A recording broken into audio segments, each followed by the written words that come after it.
It's been a difficult week for us here in America. As Americans, we pride ourselves, first of all, l'chaim, a good Erev Shabbos, Baruch atah Machlon Be'ed B'nei Agafen.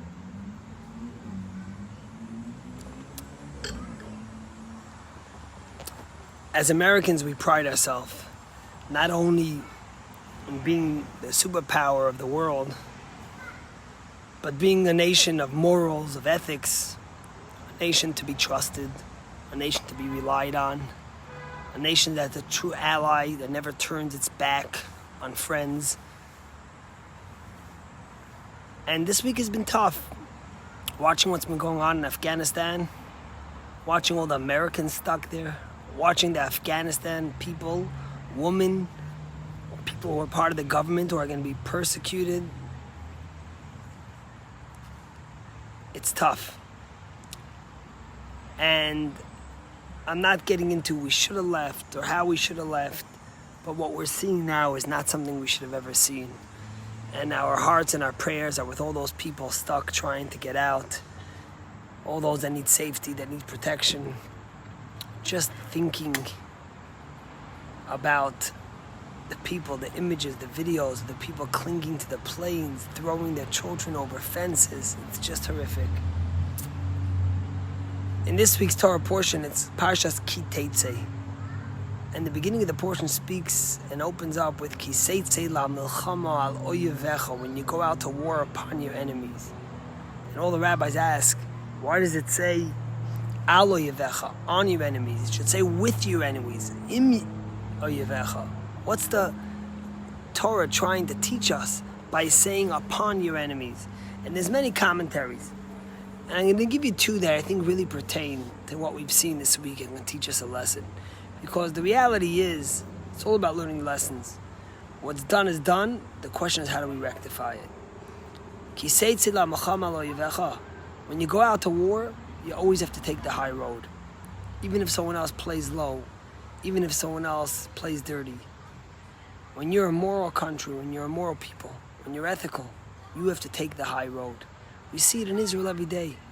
Israel goes through tremendous effort and cost to try to protect people that maybe don't deserve to be protected or are put in harm's way specifically and especially. But the reality is that when you go to war, you have a moral obligation. And the second thing is, when you go to war, and you know you're upon your enemies, you know that God is watching you, you know that you're right, you know that you're doing a just war, you know that God is with you, then as the end of the verse says, you will be victorious. Think about Israel, all the wars it's had to fight, all the challenges it's had. We don't have the luxuries other countries have when they have wars. Every time something happens, we're blamed, we're ostracized, we're demonized, yet we always play the high war. When you go out to war, it has to be upon your enemies.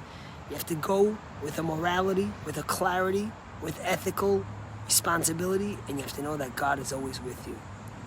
And we have a responsibility to make this right, because those people who sacrificed their lives and volunteered, or were soldiers, or were translators, or were whatever they might have been, and put themselves in harm's way for what America wanted to do. They deserve our protection. They deserve our care. I don't know if you saw, but in the beginning, the State Department was asking that each person that was going to get a flight out of Afghanistan should have to pay $2,000 reimbursement. First, that's a fortune. But suddenly, after the outcry, they changed that. How could you expect, after what we did and the way we left, that they should pay to be saved, literally saved from death? May Hashem guide us to always go out to war with a morality. We sometimes have to go to war. It's not easy. Those who say we should never have war, if we never went to war in World War II, what would have happened? We should have gone earlier. Sometimes war stops bloodshed and stops death, but it's the way you go, the responsibility you have. Have a good Shabbos.